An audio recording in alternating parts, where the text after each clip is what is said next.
after you've been staring at a screen all day, you need to get out and go for a walk or some type of physical activity. So today, I am just recovering from my eye situation. So I'm going to be literally just doing a quick little walk outside. I'm gonna go inside. I'm gonna hit the massage chair. I'm gonna hit the stationary bike. I'm gonna hit my inversion table. I'm gonna do some mobility, and I'm gonna do some foam rolling and some stretching. Honestly, I'm gonna have a very recovery based workout today. And I feel like recovery doesn't get talked about enough because people think about it as just like, oh, I gotta stretch for my 5 minutes before I work out, or before I run or something, right? And dude, I'm all for hitting the sauna for 5 minutes before I work out, hitting the massage gun, and then doing some mobility and then starting to work out. But a lot of people don't even do that. So you just gotta remember, like, it's not too hard to do the mobility, but it's really easy to skip it. It's really easy to skip the recovery stuff. But the recovery stuff is what's gonna increase your longevity in the gym. Longevity, grind until your cash is strongest. I was trying to remember that Benny the Butcher quote, but the song is called Longevity. Anyways, I made a video about that a while back. But yeah, dude. So a day like today, where I'm just getting back in the gym. It's been I think a week and a half since a proper workout. Today's workout is going to be quick, 10, 15-minute walk. I'm going to go upstairs and get on a stationary bike. So, move my legs in a different way. Inversion table to move some lymph and blood around. Foam rolling, massage chair. That's all self-myofascial release stuff. And then mobility, and then end with some flexibility. It's some long static stretching. So we're gonna go through a little bit of that bit by bit, and I'll just kind of toss it in here, and we'll make this video how to plan a recovery day, or how to plan getting back in the gym through the use of a recovery day, something like that. Anyways, I'll see you guys here in a second once I finish this walk up. A lot of people will do massage after their workout, but it's actually better to do before, because you can break down the muscle fibers and the fascia, and you'll actually get better mobility and range of motion after a massage. So it's better to do your workout after the massage, so your body and your muscles and your fascia can remember the right way to move through the range of motion, instead of having the fascia broken down after. If you want the source, I made it up. No, I'm just kidding. No, my old trainer Nick told me that the best time to do any type of, that's why people do foam rolling or any type of massage gun stuff before a workout. So the more you know. I'm really getting comfortable with vlogging and recording things more.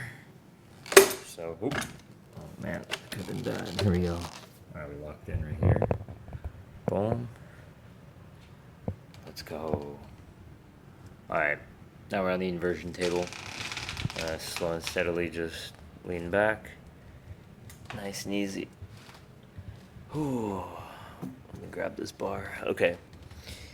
So, I got this inversion table on Thanksgiving a few years ago from one of my uncles who just didn't want to set it up in his house. And so I got all the pieces of it and I set it up in the corner of my home gym. And now I will hang a couple times. Well, I used to do it a couple times a day. But nowadays, I do it maybe once every few days.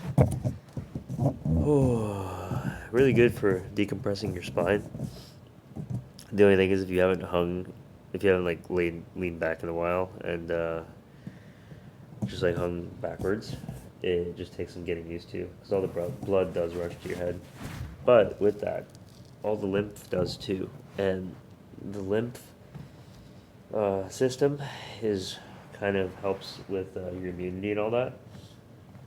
And so it's good to move it around every once in a while. That's why trampolines are really good, foam rolling, pretty much anything where you're moving your body, like dancing, I guess, is really good for lymph too.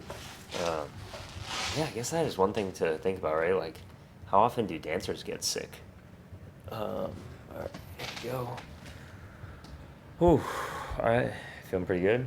Let's get some foam rolling. Let's get some biking, and on to the next one. And some foam rolling action in. Do quads, hamstrings, calves, back, lats, and then the lacrosse ball or tennis ball for my chest and stuff and shoulders.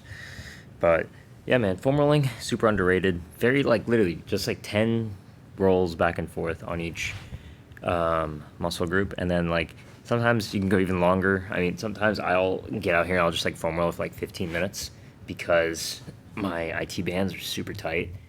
There was a couple weeks ago I played basketball and my literally my knee, like I didn't mess anything up, like, you know, with somebody who's had a torn ACL before this. I'm definitely a lot more cautious, and so I wasn't feeling good, so I sat out for a little bit, and then my knee was bothering me for like a week, and I eventually just did some foam rolling and some IT band stretches, and it helps so much, man.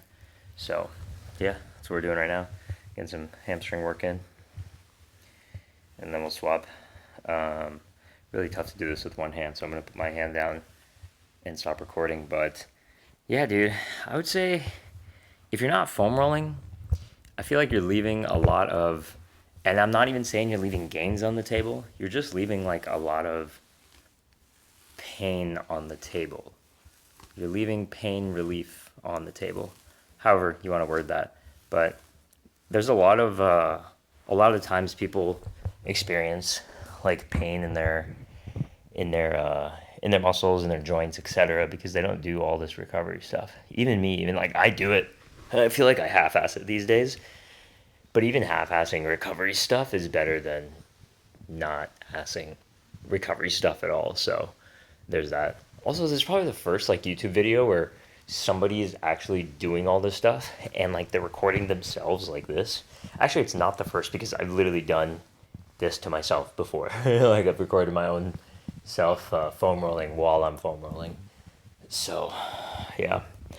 Anyways, I'm gonna do this. We're gonna need some mobility work in.